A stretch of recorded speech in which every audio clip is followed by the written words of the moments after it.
The chamber was old, older than most living things in the galaxy.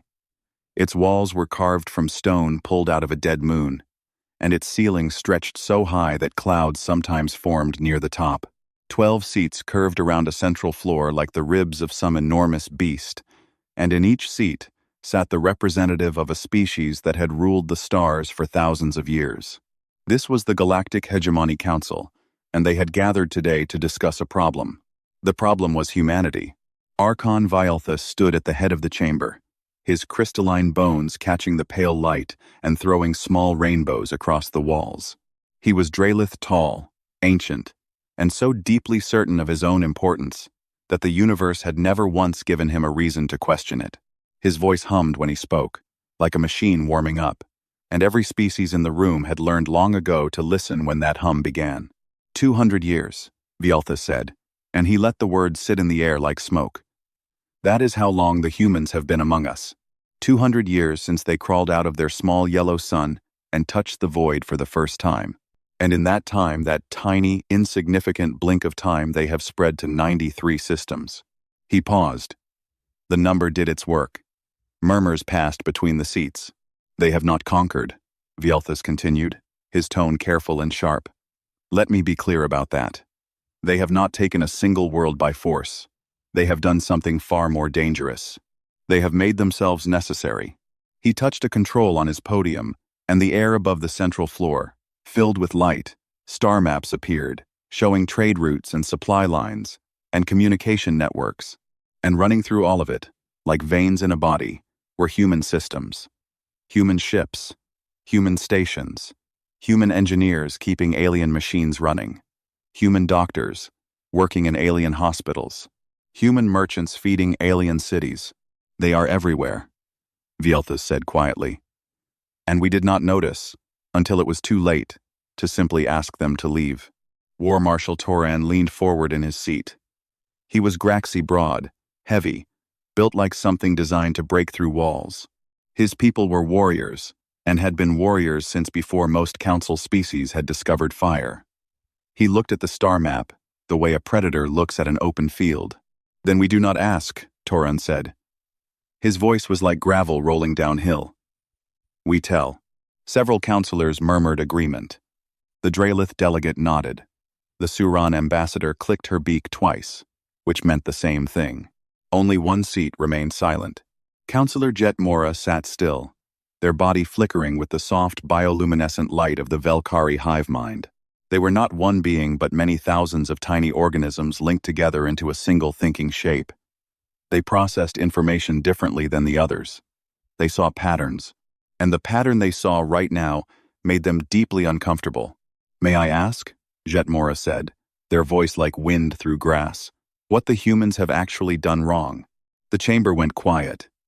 Vialthus turned slowly. They exist too loudly, he said. And they grow too fast. That is enough. Jet Mora wanted to say more, but the weight of 11 stares pushed them back into silence. Vialthus straightened. Before we vote, tradition demands that the accused be allowed to speak. Ambassador Vasquez, the floor is yours. A door opened at the base of the chamber, and a woman walked in.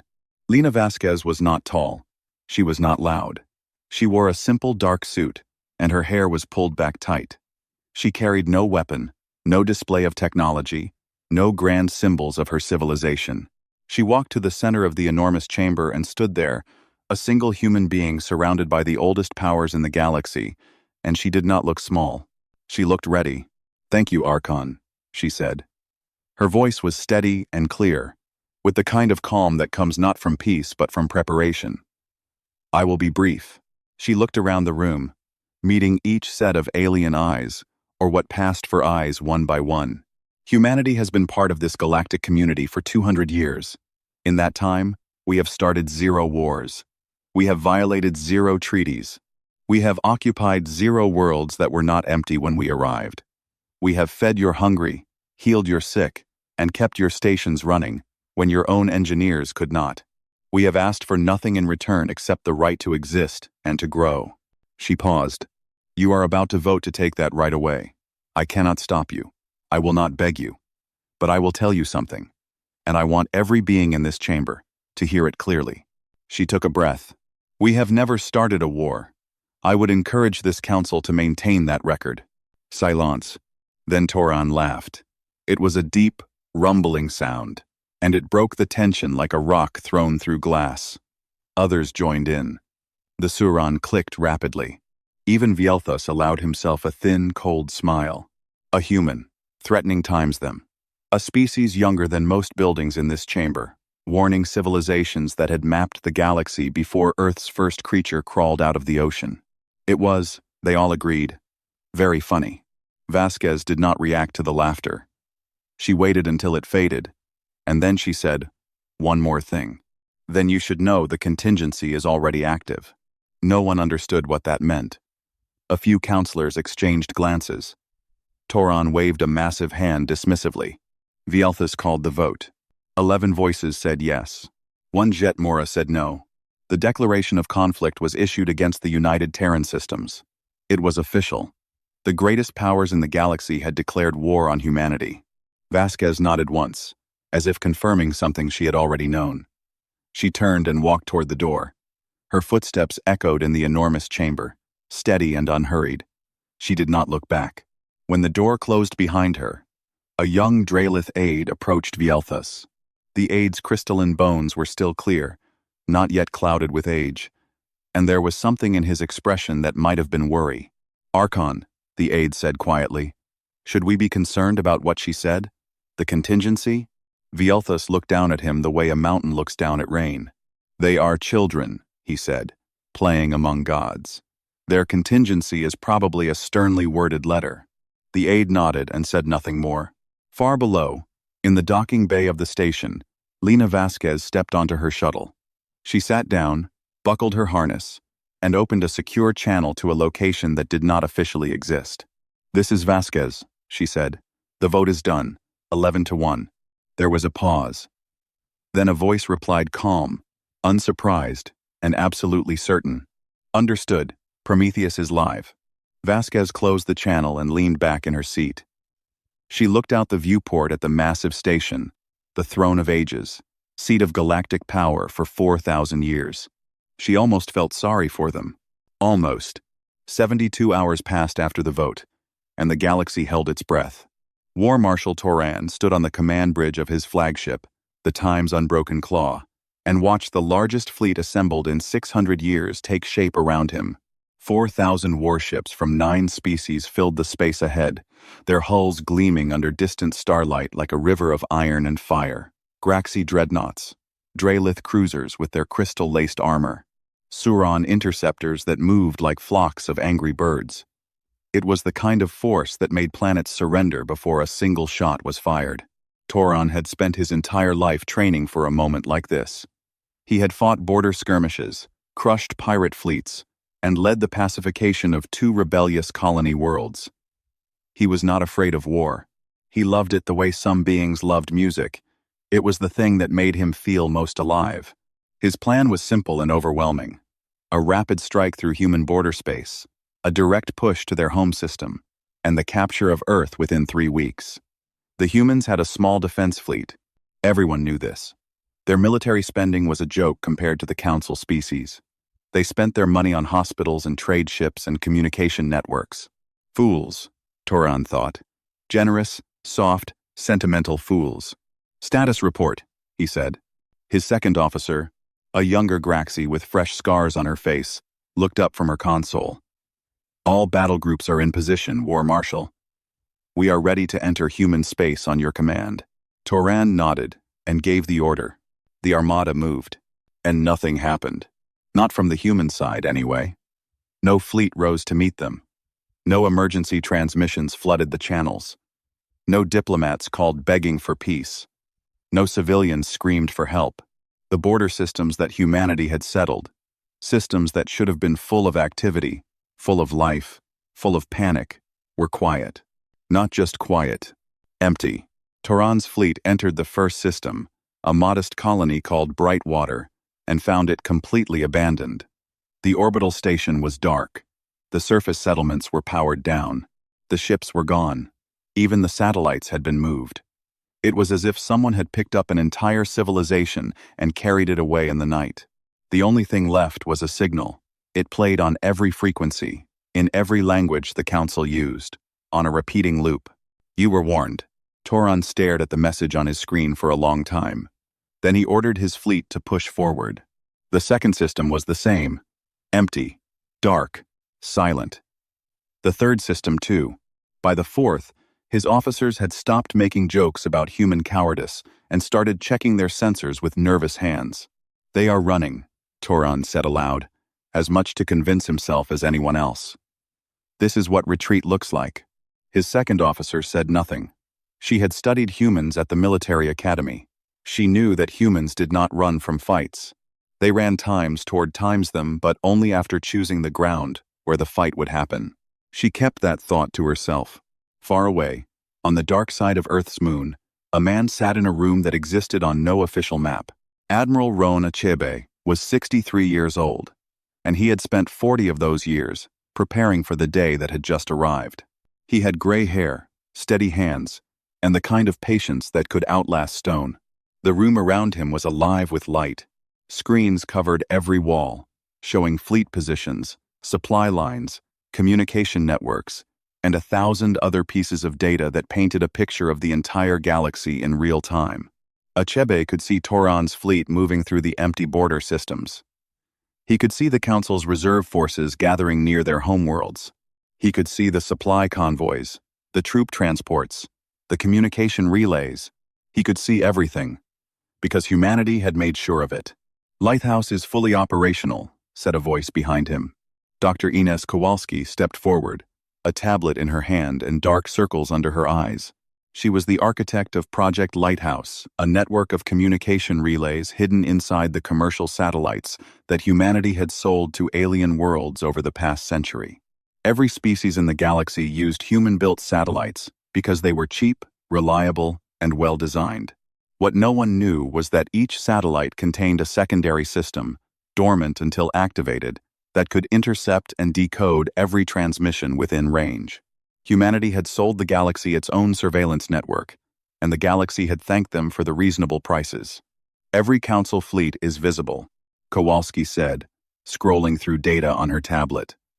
"Their encrypted channels are open to us. We are reading Toron's orders before his own officers receive them." Achebe nodded slowly. "And the withdrawals?" "Complete. All border colonies evacuated to fallback positions. Infrastructure is in standby mode. The automated defense systems are armed and waiting." She paused. "The Council has no idea what they are walking into." Achebe leaned back in his chair and stared at the largest screen, the one that showed the full galactic map with every human asset marked in blue. There were far more blue dots than anyone outside this room had ever suspected. 150 years. That was how long humanity had been preparing for this moment. Not because humans were warlike, they were not. Not because they wanted conflict, they did not. But because every human who had ever studied history knew one simple truth. Eventually, someone would come for them. The universe was full of older, bigger, stronger civilizations. And sooner or later, one of them would decide that humanity had grown too successful and needed to be cut down. So humanity prepared, quietly, patiently. While they built hospitals, they also built weapons platforms hidden in asteroid fields. While they sold satellites, they also built a galaxy-wide intelligence network. While they trained doctors and engineers, they also trained soldiers and strategists. They never displayed their strength because displaying strength was a warning, and warnings gave enemies time to prepare. Humans did not warn, humans waited, and now the wait was over. On the throne of ages, Counselor Jet Mora sat alone in their quarters and read. They had spent the last 3 days studying everything they could find about human history, their wars, their cultures, their patterns of behavior. What they found terrified them. Humans had a concept they called total war. It meant that when pushed far enough, humans did not simply send armies to fight. They turned their entire civilization into a weapon. Factories became ammunition plants. Scientists became weapons designers. Artists became propagandists. Farmers became soldiers. Every part of human society could transform, almost overnight, into a single, unified machine with one purpose: Survival, at any cost. No council species had ever fought like that. War, for the elder races, was a controlled thing. Fleets met. Battles were fought. Treaties were signed. It was almost polite. There was nothing polite about what humans did when they were cornered. Jet Mora sent a message to Vialthus. It was long, detailed, and urgent. It outlined what they had learned, and begged the Archon to reconsider, to open negotiations, to stop the fleet before it was too late. Vialthus read the message. He deleted it. In the fourth empty system, Toron received a report from his scouts. The fifth system ahead was also abandoned. No resistance. No humans anywhere. He smiled. They have given up. This war is already over. He ordered the fleet to increase speed. Behind them, unnoticed, a single human sensor drone watched the armada pass and sent a quiet pulse of data back to the moon. In his dark room, Achebe received the signal. He looked at the screen. He looked at the clock. He picked up a comm unit and spoke 6 words. Day 4 begins at their discretion. Then he set the comm down and folded his hands. The trap was ready. All that remained was for the enemy to walk a little further into it. The fifth system was called Harmon's Rest, named after the first human captain who had mapped it. It was a small system.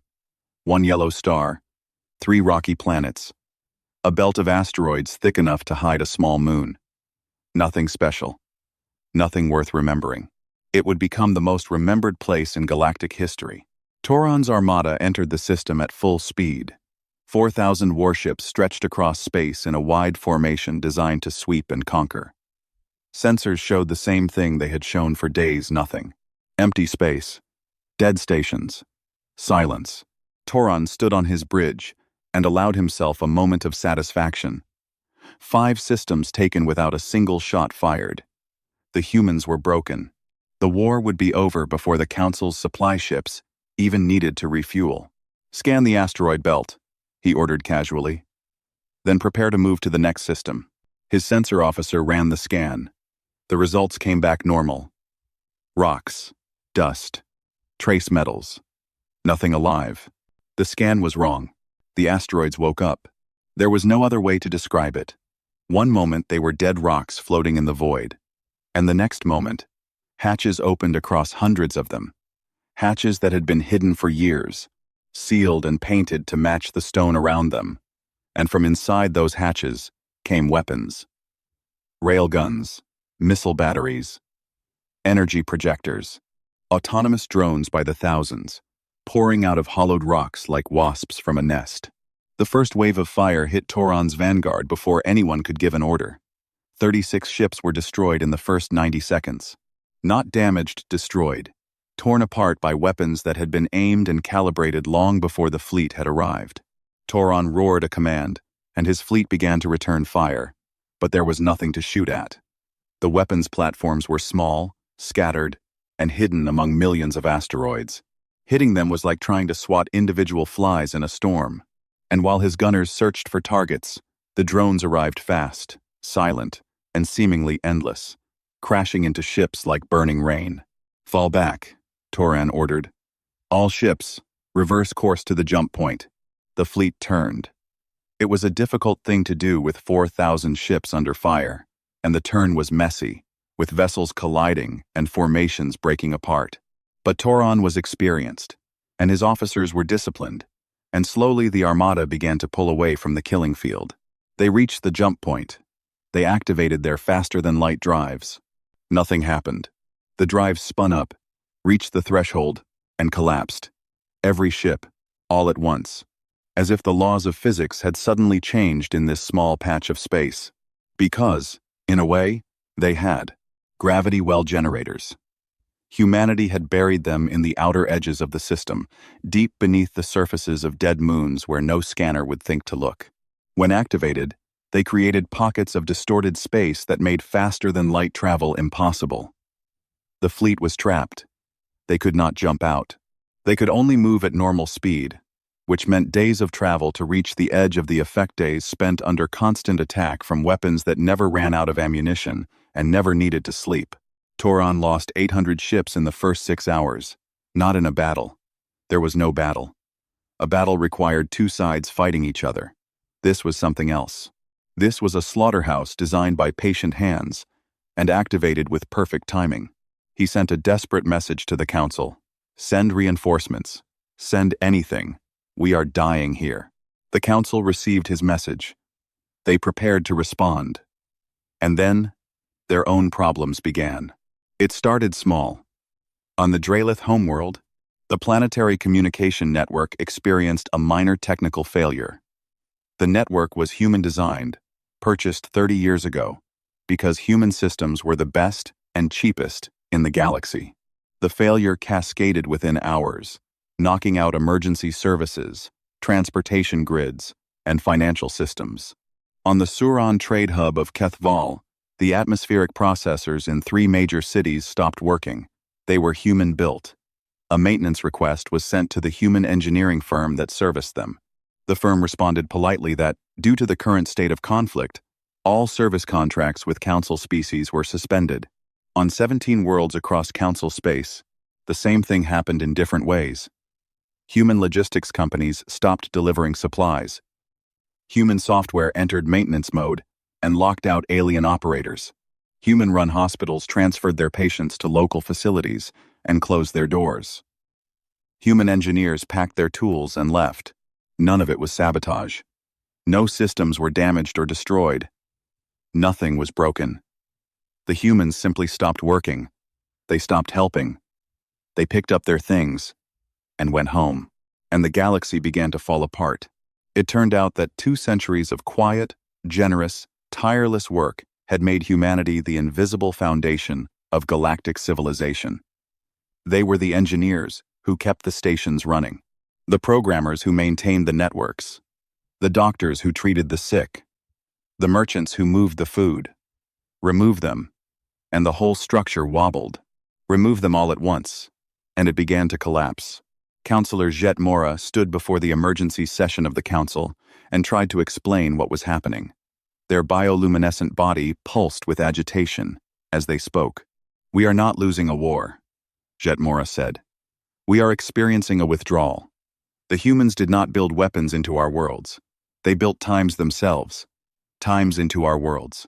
They made themselves the foundations of our systems, our economies, our daily lives. And now they have simply stepped away, and we are discovering that we cannot stand without them." Vielthus slammed his fist on his podium. "Then we force them back. We capture their people. We compel them to work." "They are already gone," Jet Mora interrupted, and the chamber fell silent because Jet Mora had never interrupted the Archon before. Every human in Council space left within the first 48 hours. They had evacuation plans ready, ships waiting, routes prepared. They knew this would happen. They have known for longer than most of us have been alive. The silence that followed was not the comfortable silence of power. It was the terrible silence of understanding. The emergency session dissolved into argument. 3 species began sending private messages to the human government, asking for separate peace. 2 others demanded that the full military reserves be sent to rescue Toron. The Graxi representative shouted that honor demanded they fight to the last ship. The Suron ambassador quietly calculated the cost of the supply chain collapse and realized her species was 14 days away from food shortages on 6 major worlds. In the middle of the chaos, a communication request arrived. It was from Admiral Achebe. It was addressed to the full council. Vielthus almost refused it. But curiosity, or perhaps the first small seed of fear, made him accept. Achebe's face appeared on the chamber's central display. He was calm.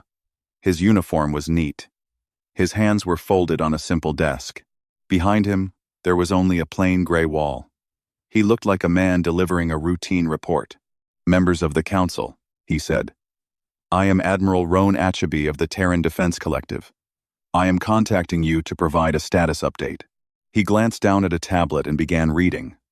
His voice was flat and even, like a man reading a weather report. "Your combined fleet has lost approximately 1,200 vessels. Your economic losses across Council space are currently estimated at 6 trillion galactic standard credits and rising. 17 of your worlds are experiencing critical infrastructure failures. 3 of your member species have already contacted us, requesting separate negotiations. He looked up from the tablet and directly into the camera. This is day 4 of your war against humanity. Everything I have just described was planned. Everything that comes next has also been planned. He paused for exactly 2 seconds. Would you like to discuss day 5? Or would you prefer to discuss peace? The transmission ended. In the council chamber, no one spoke for a very long time. Toran's desperate voice crackled over the military channel, begging for help from the killing field he could not escape. Vieltha stared at the blank screen where Achebe's face had been. For the first time in his long life, the Archon of the Galactic Hegemony did not know what to do. And somewhere in the dark, between the stars, the human fleet waited. It had not yet moved. It had not yet revealed itself. Day 4 was not even over. The second week of the war was when the Council learned what fear tasted like. 3 species, the Velkari, the Ulthanari, and the Menish, broke from the hegemony and contacted the Terran government directly. They asked for peace. They asked for their human engineers and doctors to come back. They offered trade agreements, formal apologies, and public statements condemning the war. Humanity accepted their requests with a politeness that somehow made it worse, because politeness from a position of total power is a very specific kind of terrifying. The hegemony, which had held together for 4,000 years through tradition, threat, and the simple fact that no one had ever been strong enough to challenge it, began to crack. Arguments erupted in the council chamber daily. The Suran ambassador accused the Dralith of starting a war they could not finish. The Graxi representative called the defecting species cowards and traitors. Vieltha sat at the head of it all, his crystalline bones dark with stress, and said less and less each day. And then Toran made his mistake. The war marshal had managed, through sheer determination and brutal sacrifice, to fight his way out of the trap at Harmon's Rest. He lost nearly half his fleet, doing it 2,000 ships, reduced to smoke and metal, but the survivors broke free and limped into open space. Toran was wounded, exhausted, and humiliated. He had never lost a battle before. He had never even imagined it was possible. Humiliation does strange things to proud creatures. It makes them desperate. It makes them cruel. Toran's surviving fleet passed near a small human colony world called New Kisumu. It was an agricultural planet. Farms, greenhouses, families. It had no military value. Its defense consisted of a single orbital station with enough weapons to discourage pirates and nothing more. Toran ordered the bombardment. His officers hesitated. Some protested. The colony was civilian. It was not a military target. Attacking it violated every rule of warfare that the Council itself had written. Toran did not care. He needed a victory. He needed to hurt the humans the way they had hurt him. He needed them to feel pain so they would understand that the Graxi were not to be laughed at, were not to be trapped and toyed with like animals. The bombardment lasted 11 minutes. When it was over, the colony's main settlement was a crater. 8,000 people were dead. Farmers, teachers, children, an entire community erased, because one general could not accept that he had been beaten by a species he considered inferior. The news reached Earth within the hour. It reached Admiral Achebe 3 minutes after that. Achebe sat alone in his command room and read the casualty report. He read every name. It took him a long time. When he was finished, he closed the file and sat in silence for several minutes. Then he opened a channel to the Terran Defense Collective and spoke 2 words that changed everything. Phase 2. Until that moment, humanity had fought a defensive war, strategic, controlled, almost gentle, in a terrible way. They had used traps and withdrawal and economic pressure. They had avoided killing when possible. They had given the Council every chance to stop, to reconsider, to choose peace. That restraint was over. The Terran fleet revealed itself. It came from everywhere. From inside hollowed-out asteroids in deep space. From hidden docks beneath the cloud layers of gas giants. From pockets of compressed space that the Council's scientists did not even know were usable. Ships by the thousands, warships, carriers, fast attack frigates, electronic warfare platforms, all of them built in secret over decades. all of them crewed by men and women who had trained for years for this exact moment. The Council had estimated that humanity possessed perhaps 300 combat-capable vessels. The true number was closer to 6,000. And unlike the Council's fleet, which was a collection of ships from different species with different systems and different languages, the Terran fleet was one thing. One mind. One purpose. Every ship connected through lighthouse, every captain receiving real-time intelligence, every weapon system coordinated by a single strategic network. The counterattack began at dawn, Earth time. Achebe chose dawn on purpose. It meant something to humans. In the first 12 hours, Terran forces disabled the Graxi homeworld's orbital defense grid. They did not destroy it. They sent electronic warfare ships that blinded the grid's sensors and froze its targeting systems, rendering it useless without killing anyone. Simultaneously, fast attack groups captured 2 major Council shipyards in strikes so precise that the defending forces surrendered before they fully understood what was happening. By hour 24, a Terran battle group had arrived at the Throne of Ages itself and established a blockade. The Council's seat of power, the ancient, untouchable center of galactic authority, was surrounded by human warships. And then the fleet stopped. It did not fire. It did not threaten. It simply sat there, silent and patient, like a wall. Toran's surviving fleet, retreating from New Kisumu, found itself cut off. Terran ships appeared on every escape route, closing around the Graxi Armada like fingers forming a fist. The encirclement was complete within hours.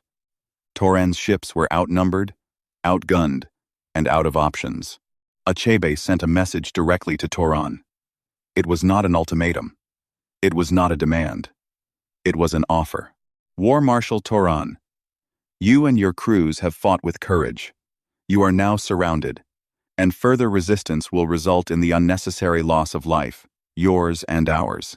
We are offering full and unconditional surrender terms. Your wounded will receive medical care. Your crews will be treated with dignity. You have my word as an officer. Toran sat in his command chair, surrounded by the wreckage of his ambition, and read the message 3 times. Part of him wanted to fight to the death. The Graxi way was to die standing, weapon in hand, roaring defiance at the void. But his crews were exhausted, his ships were broken, and somewhere in the back of his mind, a small voice reminded him that his attack on New Kisumu had not been the act of a warrior. It had been the act of a coward. He accepted the surrender. When Toran was brought aboard the Terran flagship, he expected what any defeated commander in Council space would expect: humiliation, interrogation, and probably a slow death used as a message to others. He was escorted to a room and told to wait. A medic arrived. She was young, human, with steady hands and kind eyes. She treated the wound on his arm, a burn from an exploding console, without speaking. She gave him water. She gave him food, chosen carefully to match Graxi dietary needs. She told him the doctor would check on him in an hour. Then she left. Toran sat alone in the small, clean room and stared at the bandage on his arm. He had killed 8,000 of her people. Civilians. Children. And this woman had treated his wound and brought him food, and spoken to him as if he were a guest, not a monster. He did not understand. In his entire life, in every war he had fought, mercy had never been part of the equation. You won or you lost. You killed or you died. The idea that someone could defeat you completely and then choose to be kind was so foreign to him that it broke something in his chest. The great war marshal of the Graxi Dominion put his face in his hands and wept. On a secure channel, Counselor Jet Mora contacted Ambassador Vasquez. The transmission was private, encrypted, and desperate. You planned all of this, Jet Mora said. The traps, the withdrawal, the hidden fleet, even this the way you treat your prisoners. You planned the mercy. Vasquez was quiet for a moment. When she spoke, her voice was softer than Jet Mora had ever heard it. The traps were planned. The fleet was planned. The strategy was planned. She paused. The mercy was never part of the plan. That is just who we are. It is who we have always been, even when we forget it. We fight when we must. We win when we can. But we do not become the thing we are fighting against. That is the one line we will not cross. Jetmora's bioluminescent body flickered in patterns that meant something like wonder, or perhaps grief, or perhaps the slow and painful realization that everything they had believed about the universe was wrong. Far away, on the throne of ages, Archon Vielthus sat in the dark council chamber. The lights had been dimmed to save power. The human-built energy systems were in maintenance mode, of course. Through the viewport, he could see the shapes of Terran warships hanging in the void like silent judges. An aide approached nervously. Archon, the humans have requested a meeting. Ambassador Vasquez wishes to address the council. Vielthus said nothing for a long time. Then, very quietly, in a voice that no longer hummed with power, "What are they?" The aide did not have an answer. No one did. 1 month after the vote that started the war, Lena Vasquez walked back into the council chamber. The room was different now. The lights were low. Several seats were empty. The 3 species that had already made peace with humanity had withdrawn their representatives. The stone walls, once lit to show off their ancient carvings, were dim and gray. The clouds that used to form near the high ceiling were gone because the climate systems were running on backup power. It looked like a tomb.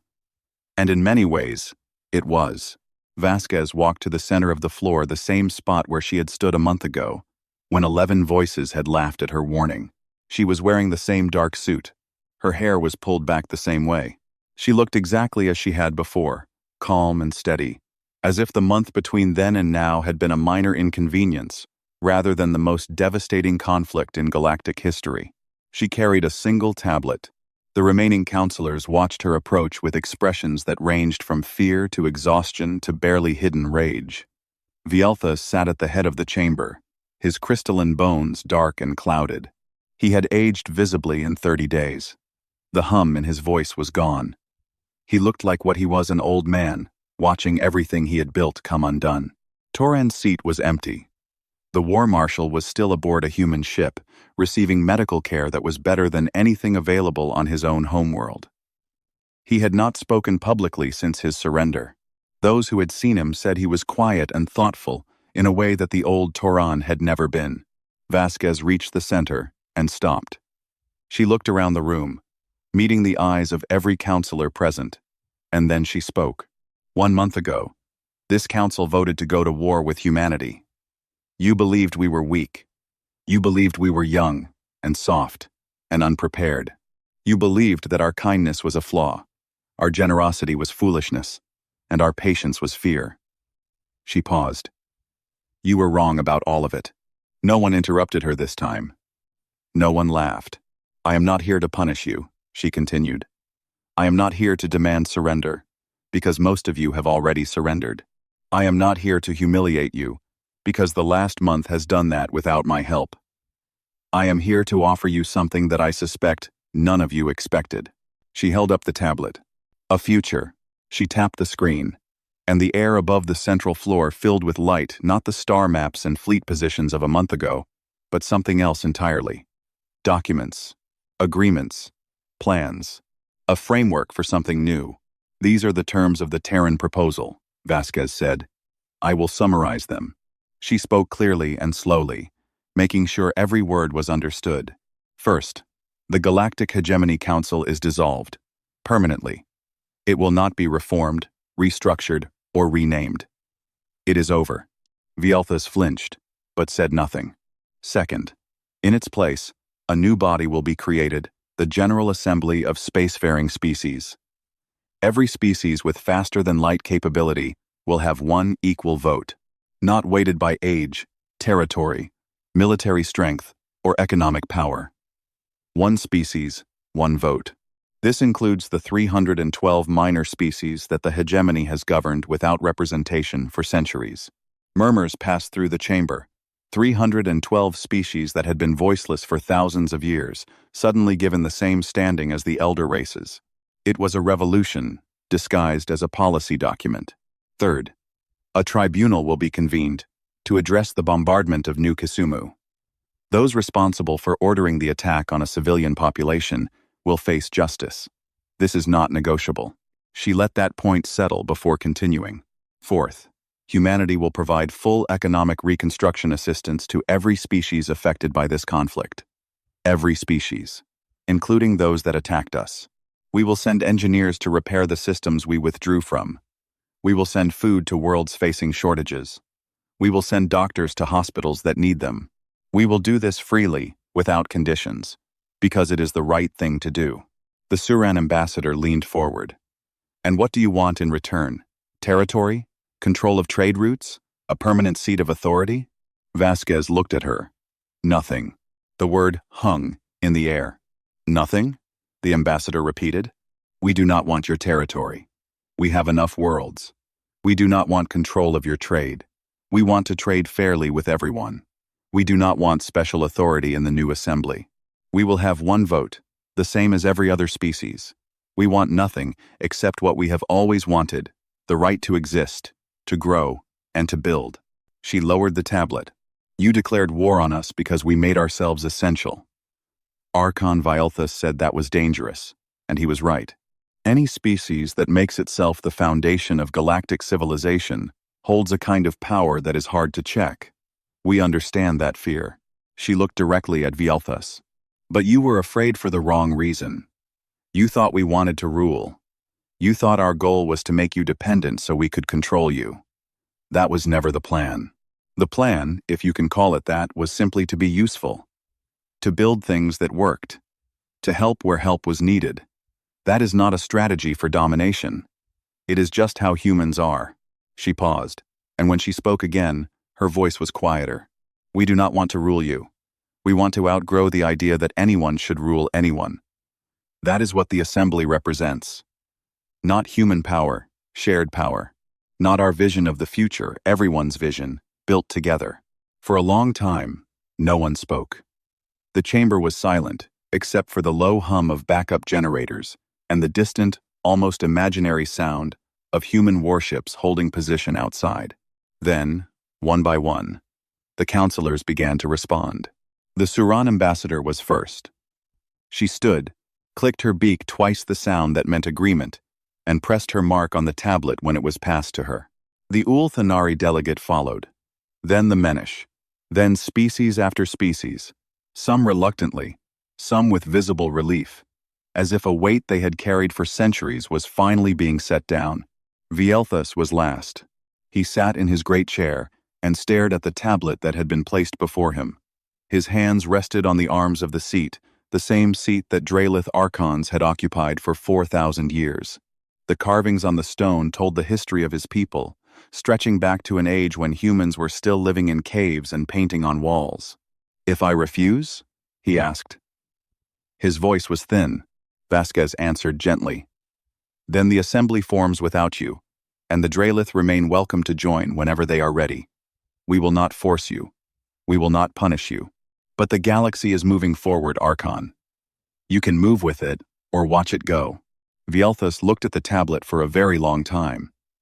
Then he looked at the empty seats around him, the allies who had already left, the coalition that had already crumbled, the empire of tradition and fear that had held together only because no one had ever offered a better option. He did not sign. He stood up, slowly and painfully, and walked out of the chamber without a word. The great doors closed behind him, and the sound echoed through the room like the last beat of an ancient heart. Vasquez watched him go. She did not call after him. She did not send anyone to follow. She simply nodded, picked up the tablet, and turned to the remaining counselors. The assembly will convene in 30 days, she said. There is much work to do. In the weeks that followed, the galaxy began to change. Human engineers returned to the worlds that needed them. Supply lines reopened. Hospitals restaffed. Communication networks came back online. The damage was real, and recovery would take years, but it began almost immediately because humans did not wait to be asked to help. They simply showed up and started working. The General Assembly held its first session on a new station built in neutral space. 341 species sent delegates. Many of them had never had a voice in galactic affairs before. Some had never even been acknowledged by the hegemony. They sat in a circular chamber with no elevated seats, no thrones, No ancient carvings declaring the superiority of one species over another. Every chair was the same height. Councillor Jetmora, now Delegate Jetmora, attended as the Velkari representative. After the session, they recorded a message for the Hive Mind network back home. It was a long message, full of data and analysis, but it ended with something personal. "We called them children," Jetmora said. "We looked at their short history, and their small bodies, and their brief lives, and we decided they were young and foolish, and beneath our concern. We were wrong. They were not young, they were new. And the new do not owe reverence to the old. They do not owe obedience to tradition. They owe only the future, and they pay that debt every day, simply by building it." Jetmora paused, their body glowing softly. "I have lived among ancient species my entire life. I have seen civilizations that measure their history in tens of thousands of years. None of them frighten me. But the humans, who measure their star-faring history in mere centuries, they fill me with something I have never felt before. I think the word, in their language, is hope." On the colony world of New Kisumu, construction crews cleared the last of the rubble from the bombardment. The crater where the main settlement had been was being transformed into a memorial garden. Around it, new buildings were rising: homes, schools, a medical center. The workers came from 14 different species. Some of them had been enemies a month ago. Now they carried beams and mixed concrete side by side, and in the evenings they shared meals and taught each other songs and tried to pronounce each other's names correctly. A Terran news network ran a short segment about it. The anchor read the report in the same calm, professional tone used for weather updates and traffic advisories. The General Assembly convened today for its first full session, with representatives from 341 species in attendance. In other news, the colony of New Kisumu has begun rebuilding. Volunteers from 14 species have arrived to assist with construction. The new memorial garden is expected to open next spring. Then the anchor moved on to the next story, because for humans, rebuilding after disaster was not remarkable. It was not heroic. It was not special. It was just what they did. In the empty council chamber on the Throne of Ages, the lights had gone out completely. The ancient carvings on the walls were invisible in the darkness. The 12 great seats stood empty and would stand empty forever. Somewhere in the station, in a small room with a viewport facing the stars, Archon Vialthus sat alone. He watched the human ships departing one by one, their engines leaving trails of blue light against the blackness. They were leaving. They had won, and they were leaving. They had not claimed the station. They had not torn down the carvings. They had not even changed the locks. They had simply made it irrelevant. Vialthus sat in the dark and watched the lights disappear, one by one, until the only things left were the stars. The old universe was gone. The new one had already begun.